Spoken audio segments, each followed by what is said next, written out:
Deleting a YouTube short from your channel is quick and easy, and here is how you can do it on your mobile. So let's get started. Firstly, launch the YouTube app on your phone, then make sure that you are signed in to your YouTube. Now, once signed in, tap on your profile picture in the bottom right corner of your screen.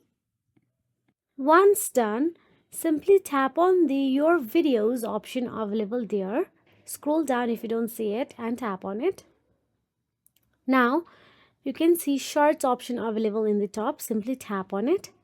Now scroll to the Shorts section or your uploaded videos and click on the three dots next to the short and select Delete from the menu. After you tap on the Delete option available there, you will get to see a confirmation pop-up. Simply tap Delete again to confirm. So that is it. If you found this video helpful, please like, share and subscribe, and thank you so much for watching.